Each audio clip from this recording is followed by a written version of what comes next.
पहली खबर, कोरोना संक्रमण काल में अपने अभिभावक और माता पिता को खोने वाले अनाथ या प्रभावित बच्चों के संरक्षण और देखरेख के लिए उत्तर प्रदेश मुख्यमंत्री बाल सेवा योजना के शुभारंभ की। इस योजना की शुरुआत राज्यपाल आनंदीबेन पटेल और मुख्यमंत्री योगी आदित्यनाथ करेंगे। इस कार्यक्रम में 50 अनाथ बच्चे शामिल होंगे। इनसे मुख्यमंत्री मुलाकात करेंगे। दूसरी बड़ी खबर जिस पर लगातार हमारी नजर बनी हुई है वो है आज से किसानों का जंतर मंतर पर धरना प्रदर्शन, जिसे सशर्त इजाजत मिली। हालांकि संसद भवन के पास जाने की अनुमति नहीं। आज से संसद सत्र खत्म होने तक यानी 13 अगस्त तक रोज संसद के करीब जंतर मंतर पर किसान प्रदर्शन करेंगे। 200 किसानों को प्रदर्शन की इजाजत है। सुरक्षा को लेकर खासे पुख्ता इंतजाम है। और तीसरी बड़ी खबर, कथित तौर पर राहुल गांधी के फोन की टैपिंग और जासूसी कराए जाने पर आज कांग्रेस का लखनऊ में प्रदर्शन है। केंद्र सरकार के खिलाफ प्रदेश अध्यक्ष अजय कुमार लल्लू के नेतृत्व में सुबह 11:15 बजे स्वास्थ्य भवन चौराहे से राजभवन तक शांति मार्च निकाला जाएगा। चौथी बड़ी खबर, भारी बारिश के अलर्ट के बीच मुख्यमंत्री पुष्कर सिंह धामी का आज 1 दिवसीय पिथौरागढ़ दौरा है। सीएम कई विकास योजनाओं का शिलान्यास और लोकार्पण करेंगे। इसके अलावा पार्टी कार्यकर्ताओं और अधिकारियों के साथ बैठक करेंगे।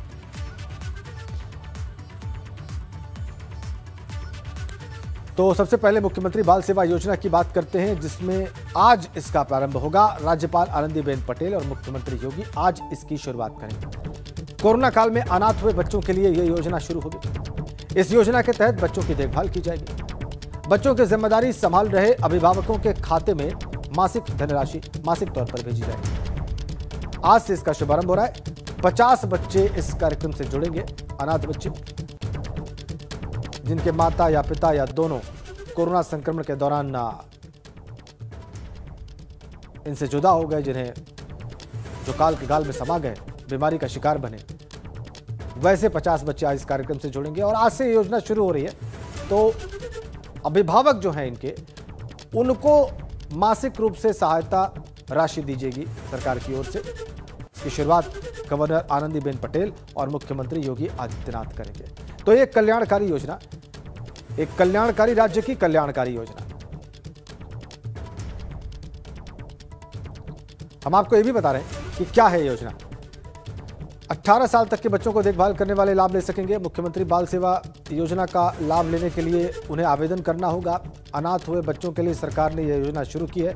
4000 रुपए प्रति माह इसमें लाभ मिलेगा उन अभिभावकों को जो यह कार्य कर रहे हैं।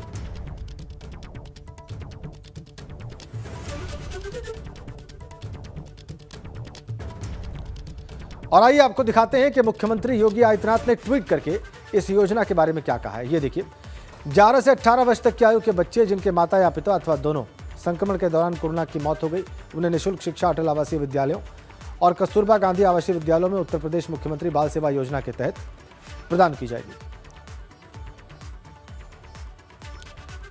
11 से 18 वर्ष तक की आयु के बच्चे जिनके माता या पिता अथवा दोनों की मृत्यु हुई है, उन्हें यह सुविधा दी जाएगी। बालिकाओं के विवाह योग्य होने पर उत्तर प्रदेश मुख्यमंत्री बाल सेवा योजना के तहत शादी कराने के लिए इनकी 1,01,000 रुपए सरकार की ओर से सहायता राशि दी जाएगी। 9 या उससे ऊपर कक्षा में व्यावसायिक शिक्षा प्राप्त करने पर बच्चों को लैपटॉप या टैबलेट की सुविधा भी दी जाएगी। आगे बढ़ते हैं।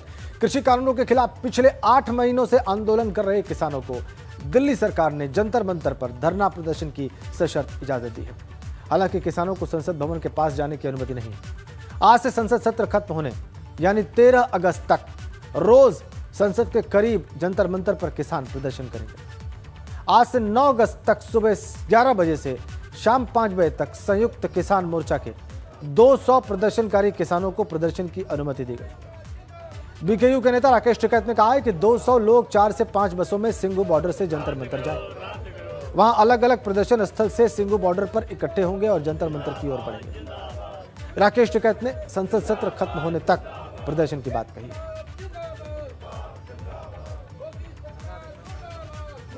आज से जंतर मंतर पर किसानों का धरना प्रदर्शन शुरू हो रहा है। एक दिन में 200 किसान धरना प्रदर्शन कर पाएंगे। किसान इकट्ठे होने शुरू भी हो चुके हैं जंतर मंतर पर।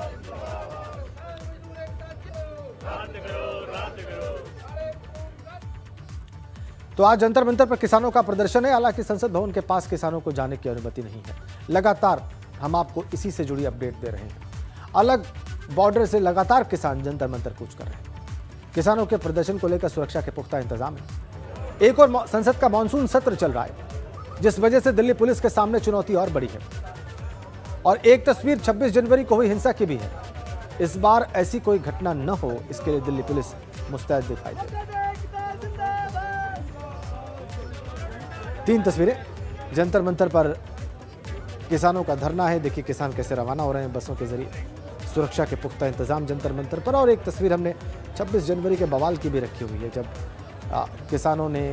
कुछ किसानों ने लाल किले पर और दिल्ली के दूसरे स्थानों पर बवाल किया, हिंसा हुई। वो तस्वीर भी है आपकी स्क्रीन पर।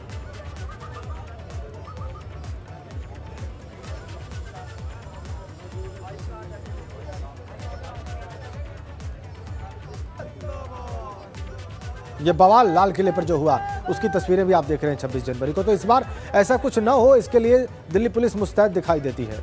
और ऐसा दावा किसान संगठनों का है कि पहले भी हमने कोई हिंसा नहीं की थी और आज भी कोई हिंसा नहीं होगी। जो हिंसा करने वाले तत्व सत्ता प्रायोजित थे, ये किसानों का कहना है।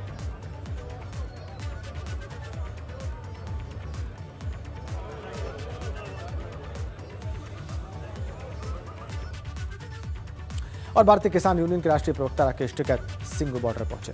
एबीपी गंगा से खास बातचीत में उन्होंने कहा कि जब तक मॉनसून सत्र संसद में चलेगा, तब तक किसान जंतर मंतर पर अपनी संसद चलाएंगे।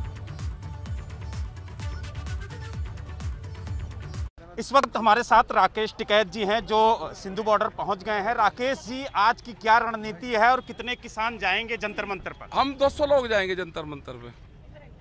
और आगे किस तरीके से वहां पर प्रदर्शन करेंगे, क्योंकि शांतिपूर्ण ढंग से प्रदर्शन हो? 26 शांतिपूर्ण तरीके से रहेगा।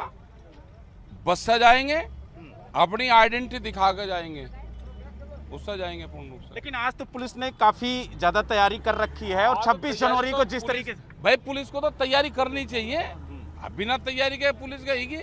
और इतने आंदोलन में गाड़ी, पुलिस फोर्स, वाटर कैनन, कई तरह की पुलिस, रंग बिरंगी पुलिस इतना ना हो तो इतने कोई आंदोलन का कोई मतलब है? लेकिन पहले तो आप कह रहे थे कि हम संसद भवन के बाहर मार्च करेंगे, अब जंतर मंतर। जहाँ पे भी पार्लियामेंट का मतलब ही जंतर मंतर होता है। कभी कोई पार्लियामेंट पे गेट पे गया, कभी कोई प्रदर्शन हुआ, वहाँ पे जो गेट होता है उसका जो जंतर मंतर है वही पार्लियामेंट का वो है। लेकिन राकेश जी, तो ये जो प्रदर्शन है आप लोगों का कब तक चलेगा? आज से अगर शुरू होता है तो कब तक चलेगा? जब तक सत्र चलेगा।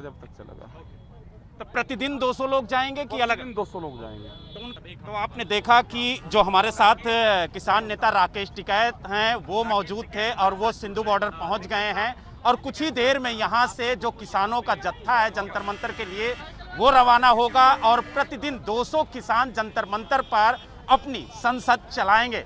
यानी जब तक मानसून सत्र चलेगा तब तक ये किसान जंतर मंतर पर अपना मानसून सत्र चलाएंगे और वहां पर कृषि कानून के विरोध में अपना प्रदर्शन करेंगे।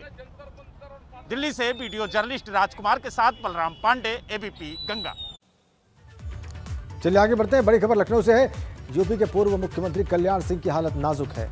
सांस में तकलीफ की वजह से मंगलवार को फिर से उन्हें ऑक्सीजन दी गई। स्पेशलिस्ट डॉक्टर्स की निगरानी में है यूपी के पूर्व मुख्यमंत्री कल्याण सिंह। स्वास्थ्य के लिहाज से आने वाले 2 दिन बहुत ही महत्वपूर्ण हैं।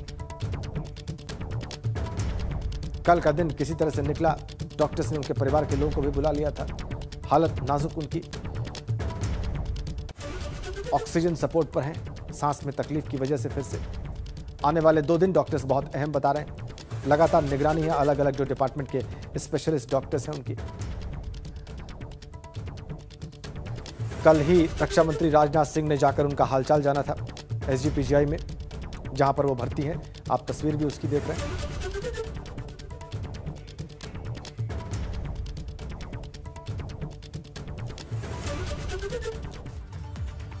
उधर पूर्व मुख्यमंत्री कल्याण सिंह के स्वास्थ्य को लेकर अयोध्या में हवन पूजन का दौर शुरू हो गया है। तपस्वी छावनी के महंत परमहंस दास ने कल्याण सिंह के स्वास्थ्य लाभ के लिए हवन किया और संकट मोचन से स्वास्थ्य लाभ की कामना।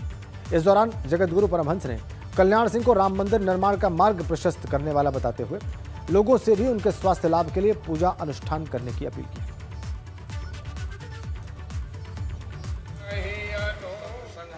तो तपस्वी छावनी में स्वास्थ्य लाभ के लिए जो हवन हुआ उसकी तस्वीरें आप देख रहे हैं। रमन दास ने यह हवन पूजन किया अपने अनुयायियों के साथ। हवन पूजन का कार्यक्रम पूर्व मुख्यमंत्री के लिए।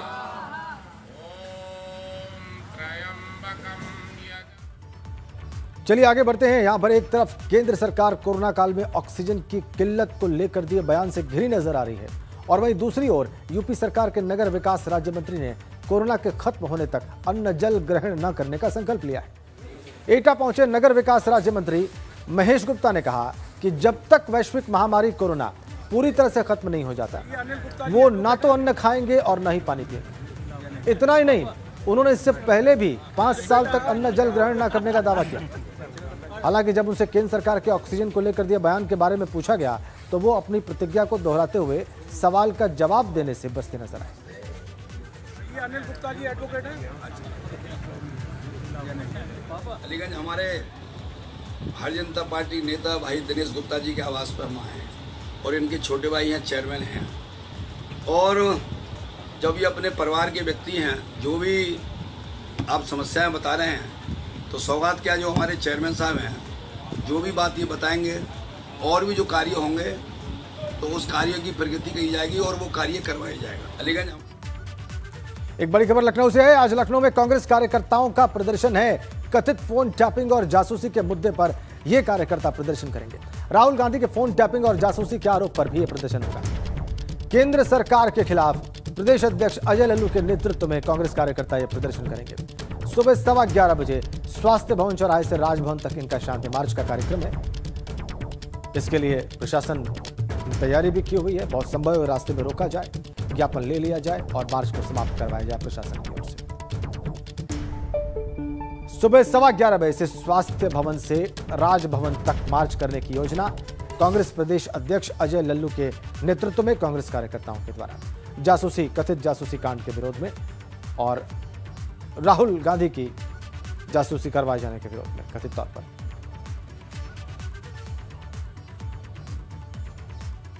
तो कांग्रेस आज धरना प्रदर्शन करेगी लखनऊ में अपने प्रदेश अध्यक्ष अजय लल्लू के नेतृत्व में। स्वास्थ्य भवन से राजभवन तक 11:15 बजे यह शांति मार्च निकालेगी कांग्रेस पार्टी।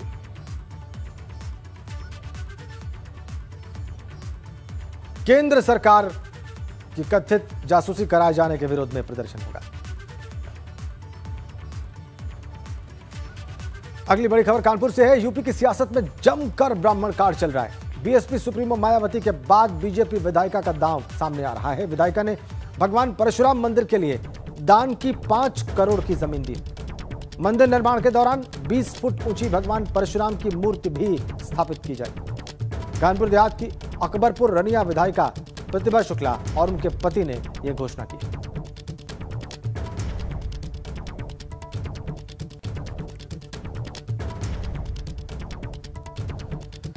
तो भगवान परशुराम की मूर्ति की स्थापना करने के लिए 5 करोड़ की जमीन दे दी है कानपुर में बीजेपी की विधायिका ने। ब्राह्मण कार्ड लगातार खेला जा रहा है पार्टियों की ओर से, नेताओं की ओर से, बीएसपी की ओर से ये खेला गया। इससे पहले, बहुत पहले समाजवादी पार्टी ने भी, उनके नेता प्रोफेसर अभिषेक मिश्रा ने भी भगवान परशुराम की मूर्ति की स्थापना का प्रण लिया था उत्तर प्रदेश में कई स्थानों पर। और अब भगवान परशुराम के ही मंदिर के लिए 5 करोड़ की जमीन दान करने की बात सामने आ रही है विधायिका के द्वारा, जो बीजेपी की विधायिका है।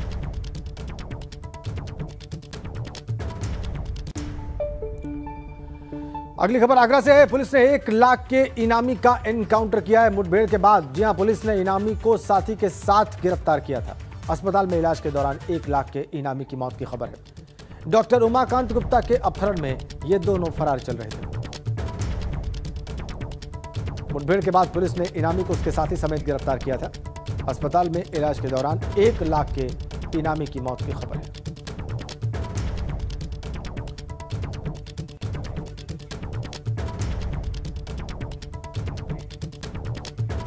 चलिए खबरों में आगे बढ़ते हैं। खबर गोरखपुर से है।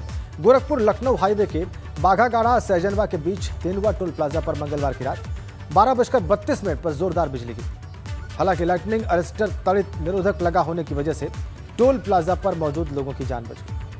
इस बीच टोल प्लाजा पर गाड़ियों की रसीद काटने समेत लाखों रुपए के जो अन्य उपकरण थे वो खराब हो गए और टोल प्लाजा का काम बाधित हो गया। ये तस्वीर सीसीटीवी फुटेज टोल प्लाजा की।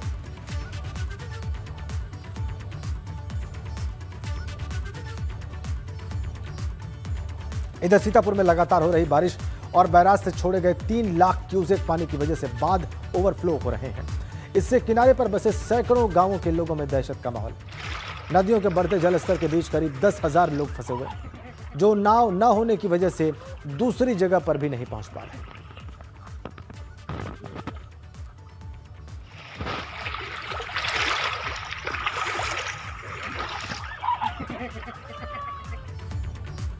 इधर बलरामपुर के तराई इलाकों में बारिश का पानी जमा होने की वजह से बाढ़ जैसे हालात दिखाई दे रहे हैं। खैरानिया मार्ग पर गंजड़ी माता मंदिर को जाने वाले रास्ते पर इस कदर पानी भरा हुआ है कि लोगों को यहां पर आने जाने के लिए नाव का सहारा लेना पड़ रहा है। और ये हालात तब हैं जब राप्ती नदी में बाढ़ नहीं आई। हाल ही में हुई बारिश की वजह से यहां पर बड़ी तादाद में पानी भर गया और लोगों को इसकी वजह से भारी मुश्किलों से दो चार होना पड़ रहा है।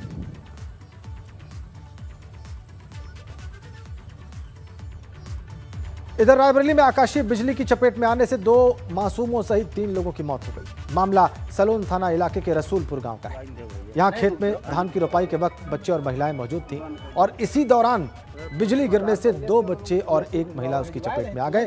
उनकी मौत हो गई, कई अन्य झुलस गए। उन्हें अस्पताल में इलाज के लिए भर्ती कराया गया।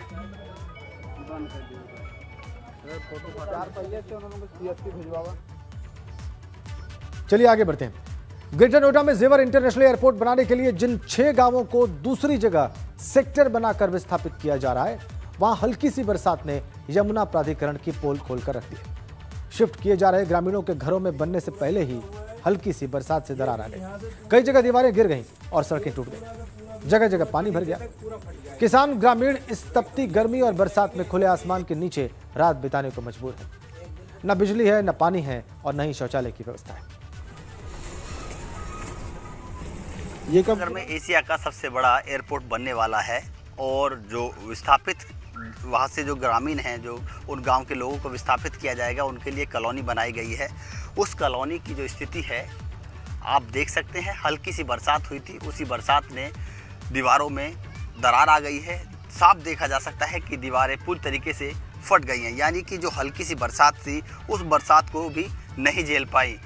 कोई भी तैयारी नहीं है, ना ही किसानों के मकान बने हैं और जो ज़मीन है, जो सीवर है, वो भी पूरी तरीके से तैयार नहीं है, ना ही यहाँ बिजली पानी है। बात करते हैं जो किसान हैं, जो ग्रामीण हैं, किस तरह से जो बरसात हुई थी आप लोग और ये मकान जो है इसमें दरार आ गई, किस तरह? हम अंदर ही थे जी, हम बच्चे भी थे, छोटे छोटे 8-10 आदमी बच्चे थे जी। हम तो बस इसमें से नेट निकल के भागे हैं जी। बिल्कुल इन ग्रामीणों का साफ कहना है कि जिस तरह से किसानों को यहाँ पर जो विस्थापित किया जा रहा है, तो यहाँ पर कोई भी इंतजामात नहीं है, बिजली पानी की कोई व्यवस्था नहीं है।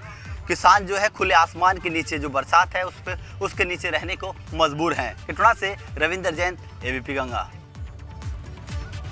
इधर वाराणसी में एक सफाई कर्मी महिला को जब उनके बच्चों ने इस्तेमाल किया हुआ मास्क उठाते और डस्टबिन में डालते देखा तो मां को कोरोना से बचाने के लिए स्मार्ट डस्टबिन का आविष्कार कर डाला, जो न केवल उनकी मां को बल्कि दूसरे सफाई कर्मियों को भी कोरोना के संक्रमण से बचने में मदद करेगा। अब ये स्मार्ट डस्टबिन कैसे काम करता है, क्या है, वो आपको दिखाते हैं।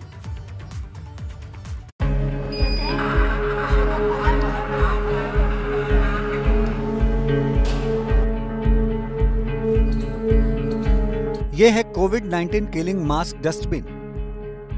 इस डस्टबिन की खास बात यह है कि इसमें इस्तेमाल किया हुआ मास्क डालते ही जलकर खाक हो जाएगा। और हैरानी की बात यह है कि इसे बनाया है वाराणसी के कक्षा 6 में पढ़ने वाले आयुष और रेशमा ने।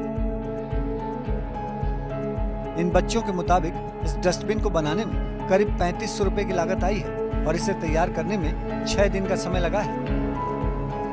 हम लोग एक डस्टबिन बनाए हैं जो मास्क के लिए जरूरी मास्क जो बाहर फेंकते हैं वो डस्टबिन में डालें। हमने एक स्मार्ट डस्टबिन बनाया है, एंटी कोरोना स्मार्ट डस्टबिन बनाया है, जिसका यूज मास्क ग्लव्स को जलाने के लिए है और वो कैसे काम करता है, उसके सामने एक सेंसर लगा है। सेंसर के सामने कोई भी आता है वो अलाउंस करने लगता है सावधान भी करने लगते हैं, बोलता है स्वच्छ भारत अभियान में हमारा साथ दे, कृपया मास्क डस्टबिन में फेंक। यह स्मार्ट डस्टबिन करीब 3 फीट ऊंचा है और इसे मेटल से बनाया गया है। डस्टबिन के ऊपरी हिस्से में सेंसर युक्त ढक्कन है जो पास जाते ही खुल जाएगा और इसके अंदर मास्क डालते ही ढक्कन बंद हो जाता है और अंदर लगा हीटर ऑन हो जाएगा, जिससे कुछ ही सेकंड के भीतर मास्क पूरी तरह से जलकर राख हो जाता है। दरअसल ये दोनों बच्चे जिस स्कूल में पढ़ते हैं उसी स्कूल में इन दोनों की मां साफ सफाई का काम करती है। बच्चों ने साफ सफाई के दौरान मां को इस्तेमाल किया हुआ मास्क उठाते और डस्टबिन में डालते देखा तो मां को कोरोना से बचाने के लिए स्मार्ट डस्टबिन का आविष्कार कर डाला। उनके इस आविष्कार के बाद अब उनकी मां ही नहीं बल्कि स्कूल के दूसरे सफाई कर्मचारी भी कोरोना संक्रमण के खतरे से बच पाएंगे।